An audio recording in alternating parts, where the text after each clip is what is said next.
नमस्कार, आप देख रहे हैं 5 की आंच और 5 की आंच में आज हम बात करने वाले हैं सदस्यता की शर्तों की। कांग्रेस की तरफ से सदस्यता अभियान शुरू करने की तैयारी हो चुकी है और इसके लिए शर्तें भी रख दी गई हैं। इधर मतदान से पहले बीजेपी और कांग्रेस दोनों मंथन में जुटे हुए हैं। 4 सीटों पर उपचुनाव है। रायपुर में शुरू हुए राष्ट्रीय आदिवासी नृत्य महोत्सव की भी बात करेंगे और उसकी छटा भी दिखाएंगे।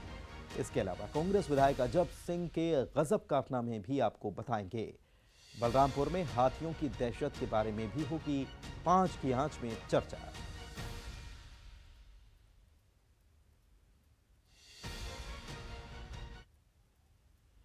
तो 1 नवंबर से अभियान शुरू हो रहा है। अभियान सदस्यता का, सदस्यता कांग्रेस की, और कांग्रेस की सदस्यता पाना है तो उसके लिए हैं शर्तें। कांग्रेस का सदस्य बनना है तो नशा छोड़ दीजिए, खादी पहनिए और पार्टी के खिलाफ कभी मत बोलिए। पार्टी की बुराई नहीं करना है। 1 नवंबर से सदस्यता अभियान शुरू कर रही कांग्रेस ने सदस्यता के लिए ये शर्तें रखी हैं। पार्टी की आलोचना न करने वाली शर्त पर बीजेपी निशाना साध रही है। बीजेपी ने कहा है कि आलोचना कांग्रेस को बुरी लगती है। पार्टी के सीनियर लीडर ही संगठन के कामकाज की आलोचना कर रहे हैं और ऐसे में नेताओं की आवाज दबाने के लिए सदस्यता अभियान में शामिल किए जा रही ऐसी शर्तें हैं। कांग्रेस कह रही है कि पार्टी का मंच छोड़कर बाहर आलोचना करना ठीक नहीं और इसीलिए यह शर्त भी शामिल की गई है। प्रियंका रॉबर्ट है और आप श्रीमान राहुल फिरोज है और उनकी आलोचना यदि कोई करता है तो कांग्रेस को बहुत बुरा होती है। क्योंकि यदि फिरोज के कुनबे की आलोचना, इसीलिए कांग्रेस पार्टी बॉन्ड भरा रही है कार्यकर्ताओं से कि यदि आप कांग्रेस में आना चाहते हैं तो फिरोज के कुनबे की आपको आलोचना नहीं करनी पड़ेगी, क्योंकि फिरोज के कुनबे को आलोचना बहुत बुरी लगती है। उसका अर्थ ये नहीं है, उसका अर्थ कांग्रेस में सबसे ज़्यादा लोकतंत्र है और किसी भी पार्टी में इतना लोकतंत्र नहीं है। लेकिन जो फिजूल की आलोचना जो लोग करते हैं, ऐसी आलोचना करते हैं जो दूसरों के कहने में करते हैं, दूसरों से जिस तरह लोगों के बहकावे में आके करने शुरू करते हैं। तो बहकावे में नहीं आना है, तमाम तरीके की अब इस मामले पर कांग्रेस की तरफ से जवाब दिया जा रहा है। लेकिन बीजेपी ने सवाल उठा दिया, सवाल शर्त पर, और शर्त में एक शर्त जो रखी गई है कि आलोचना पार्टी की नहीं करना। इसी को लेकर बीजेपी ने क्वेश्चन मार्क लगा दिया है, प्रश्न चिन्ह लगा दिया है। शरद हमारे संवाददाता हमारे साथ जुड़े हुए हैं, उनसे बात करते हैं कि शरद, पार्टी सदस्यता अभियान शुरू कर रही है, अपने दल को बढ़ाने के प्रयास किए जा रहे हैं कांग्रेस की तरफ से। शर्तें पार्टी ने अपनी पार्टी के लिए रखी भी है कि क्या शर्तें होना चाहिए अगर आपको कांग्रेस ज्वाइन करनी है तो। लेकिन बीजेपी जहां कांग्रेस का नाम सुनती है तुरंत वो निशाना साधना शुरू कर देती है और मुद्दे को बड़ा भी बनाती है। इस बीच कांग्रेस को हम देख रहे हैं कि उसे इस शर्त पर सफाई देनी पड़ रही है और वो भी साफ तरीके से नहीं आ रही सामने।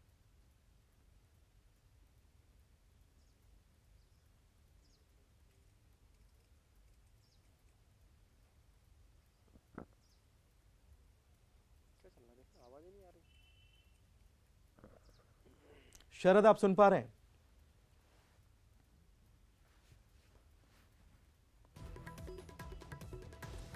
तो शर्तों के साथ ये सदस्यता अभियान शुरू करने जा रही है कांग्रेस। शरद हमारे संवाददाता हमारे साथ इसी खबर पर लाइव जुड़े हुए हैं, सीधे उन्हीं के पास चलते हैं। शरद, आपको आवाज मिल पा रही है?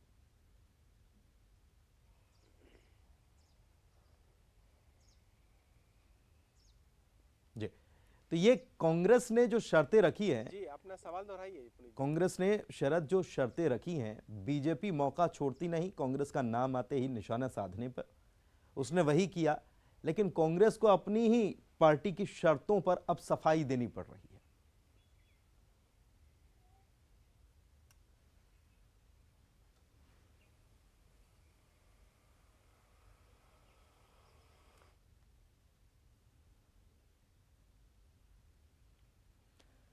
तो खादी जरूरी, नशे से दूरी, जुबान पर काबू, यही शर्तें हैं लागू। 1 नवंबर से कांग्रेस का सदस्यता अभियान शुरू होने वाला है और उसके पहले ये तैयारियां यहां पर की गई हैं। क्या राजनीति चल रही है इस पर सीधे शरद से समझते हैं। शरद,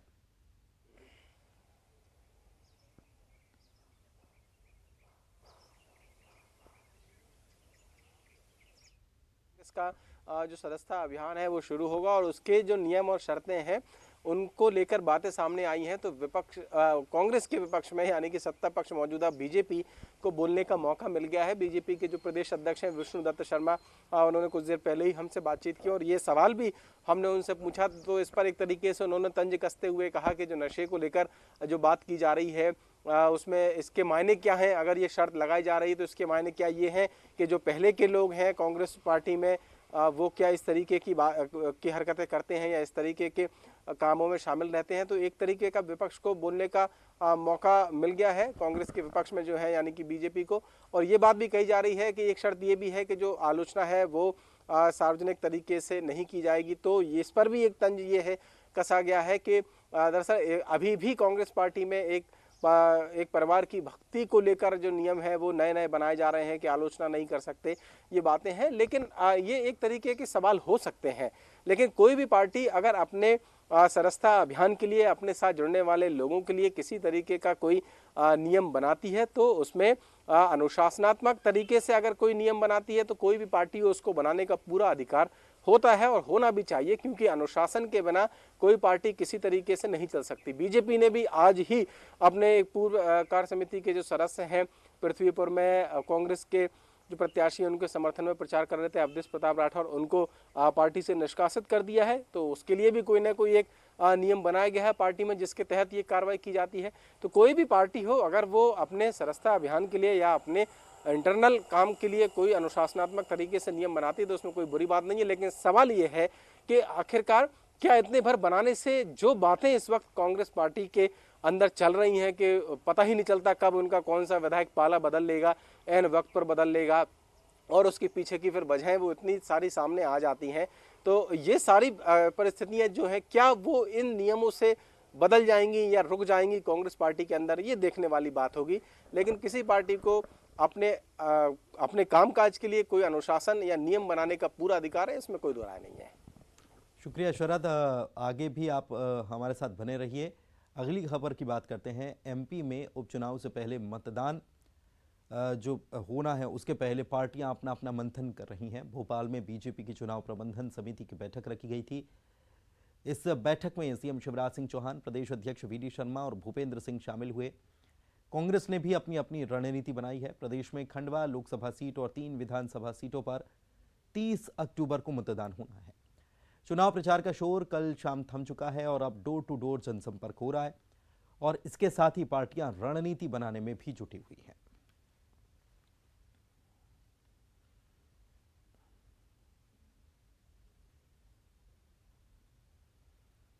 इधर न्यूज 18 पर वी.डी. शर्मा अवधेश प्रताप राठौर के खिलाफ कार्रवाई पर बोले कि कांग्रेस के लिए काम करेंगे तो बीजेपी में नहीं रहेंगे। कांग्रेस के सदस्यता अभियान की शर्तों को लेकर कहा कि तो क्या अभी तक कांग्रेस में जो लोग हैं वो नशा करते हैं। तमाम तरीके की जो हमारे सहयोगी शरद बता भी रहे थे कि उन्होंने कुछ ही देर पहले उनसे बात की है, तो वही सुनवाते हैं आपको वी.डी. शर्मा से बातचीत। मध्य प्रदेश में उपचुनाव के प्रचार का शोर थम गया है और अब इंतजार हो रहा है मतदान के दिन का। हमारे साथ इस वक्त बात करने के लिए बीजेपी के प्रदेश अध्यक्ष विष्णु दत्त शर्मा जी हैं। विष्णु दत्त शर्मा जी, 30 तारीख को मतदान है, उससे पहले क्या आपको लगता है कि जो प्रचार का दौर चला बीजेपी के पक्ष में कितना माहौल रहेगा और क्या कुछ 30 तारीख को लेकर आपकी रणनीति है, क्योंकि अभी भी एक दिन बचा हुआ है डोर टू डोर प्रचार? देखिए, भारतीय जनता पार्टी का ये जो उपचुनाव है, इन चारों उपचुनाव में भारतीय जनता पार्टी के हमारे नेतृत्व ने, हमारे कार्यकर्ताओं ने जो मेहनत की है और जिस प्रकार का जनता का अपार समर्थन और जो कनेक्टिविटी बनी है, मैं उसके आधार पर कह सकता हूं कि ये लोकसभा और तीनों विधानसभा भारतीय जनता पार्टी ऐतिहासिक बहुमत के साथ जीतेगी, क्योंकि भारतीय जनता पार्टी का संगठन का तंत्र इतना मजबूत है और गरीब कल्याण की योजनाएं जो माननीय प्रधानमंत्री नरेंद्र मोदी जी के नेतृत्व में और मध्य प्रदेश के माननीय मुख्यमंत्री के नेतृत्व में जो गरीबों के जीवन बदलने का काम कर रही हैं, वो हमारा सबसे बड़ा आधार है। तो इन मुद्दों पर भारतीय जनता पार्टी इन चुनावों में ऐतिहासिक बहुमत के साथ जीतेगी। क्या आपको लगता है कि सर, क्योंकि हम देख रहे हैं कि कुछ ऐसी तस्वीरें भी सामने आई प्रचार के आखिरी दिन, आपकी जो रेगांव से प्रत्याशी हैं वो भावुक हो गई, कुछ इस तरीके की जो शब्द हैं, आपने भी कहा कि राजनीति में ऐसे शब्दों का या उनको लेकर जिस तरीके का प्रचार हुआ वो नहीं होना चाहिए। देखिए शरद जी, वैसे मैं ये कहूँ, कांग्रेस का वैसे ये करैक्टर ही रहा है, लेकिन दुर्भाग्य है कि एक दलित की बेटी जो भारतीय जनता पार्टी की प्रत्याशी है, पढ़ी लिखी महिला है, वो क्यों दुखी नहीं होगी। उसके बारे में इस प्रकार की अनर्गल बातें करना, उनके बारे में समाचार पत्रों में ऐसी चीजें छपवाना, कांग्रेस इस हद तक नीचे चली जाएगी, ये दुर्भाग्यजनक है भारत के लोकतंत्र के लिए। और जहां आज ये कहा जाता है कि महिला सशक्तिकरण के लिए आज देश के अंदर जरूरत है, वहां इस प्रकार के हमारी बेटी के लिए और दलित की बेटी के लिए इस प्रकार की भाषा का उपयोग करना, अरे चुनावी हार और जीत लगी रहती है, लेकिन आप हार की खींच से इस प्रकार की भाषा का उपयोग करेंगे। लेकिन मुझे पूर्ण विश्वास है कि रैगांव के इस उपचुनाव में उस दलित की बेटी का मान रखने के लिए और कांग्रेस के इस प्रकार के तत्वों को जवाब देने के लिए जनता वोट के तौर पर प्रतिमा बागरी को प्रचंड बहुमत से जिता करके इस प्रकार के लोगों को जवाब। और शरद हमारे संवाददाता हमारे साथ इसी खबर पर लाइव जुड़े हुए हैं, उनके पास चलते हैं। शरद, हमने सुना वीटी शर्मा दावा कर रहे हैं, कांग्रेस को निशाने पर भी ले रहे हैं और बीजेपी पूरी तैयारी भी कर चुकी है। कांग्रेस की क्या तैयारी है? कांग्रेस कितना आश्वस्त नजर आ रही है और किस सीट पर जीत के लिए ज्यादा आश्वस्त नजर आ रही है? हालांकि अभी मतदान होना बाकी है, क्योंकि पार्टियां अपने अपने तरीके से अभी भी जमावट करती रहती हैं आखिरी वक्त तक।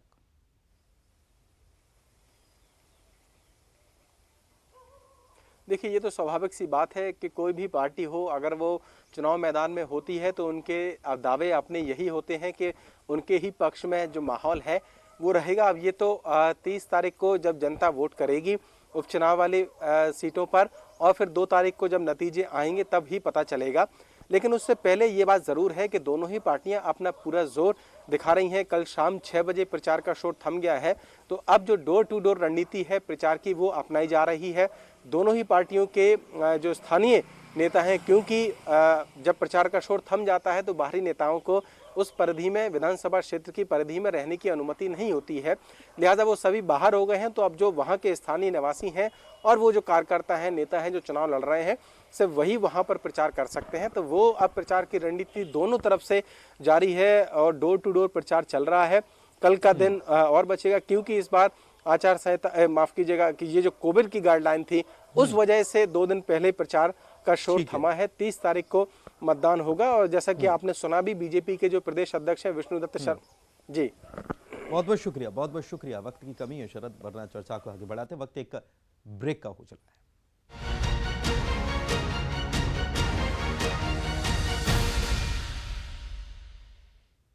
ब्रेक के बाद आपका स्वागत है। राष्ट्रीय आदिवासी नृत्य महोत्सव रायपुर में हो रहा है, जिसमें छत्तीसगढ़ के मुख्यमंत्री भूपेश बघेल कुछ क्षण टीवी एंकर के रूप में दिखाई दिए। दरअसल यहां पर संस्कृति विभाग के द्वारा आयोजित कार्यक्रम में सीएम भूपेश बघेल ने मुख्य अतिथि के रूप में मौजूद झारखंड के मुख्यमंत्री हेमंत सोरेन के साथ 1-to-1 किया और इधर बघेल के 3 सवालों के सीएम हेमंत सोरेन ने जवाब दिए। अपने जवाब में झारखंड के मुख्यमंत्री ने छत्तीसगढ़ की तारीफ की। आइए सुनाते हैं। खाने की चीज हो, चाहे फॉरेस्ट प्रोड्यूस हो और उपज हो, अलग अलग जो मतलब तो मुझे नहीं लगता कि अब यहाँ के ट्राइब्स को वो जिस सेक्टर में चाहे वो अपनी आय वृद्धि करा सकते हैं, आर्थिक समृद्धि ला सकते हैं और अपने परिवार को बेहतर ढंग से पाल। बहुत बहुत धन्यवाद और धन्यवाद देने के लिए, क्योंकि संस्कृति विभाग के द्वारा कार्यक्रम आयोजित है। भाई अमरजीत को धन्यवाद के लिए आमंत्रित करता हूँ कि हेमंत भाई को। और रायपुर में राष्ट्रीय आदिवासी नृत्य महोत्सव राज्योत्सव का शानदार आगाज हो चुका है। सीएम भूपेश बघेल और झारखंड के सीएम हेमंत सोरेन ने महोत्सव का शुभारंभ किया। इस नृत्य महोत्सव में 27 राज्यों, 6 केंद्र शासित प्रदेशों के साथ 7 अलग अलग देशों के 1000 से अधिक कलाकार शामिल हो रहे हैं। कलाकारों के मार्च पास्ट के साथ ही समारोह की शुरुआत हुई। यह नज़ारा मन मोह लेने वाला था, उसकी तस्वीरें दिखा रहे हैं। माननीय विधायक एवं अध्यक्ष प्रदेश कांग्रेस कमेटी माननीय श्री मोहन मरकाम जी।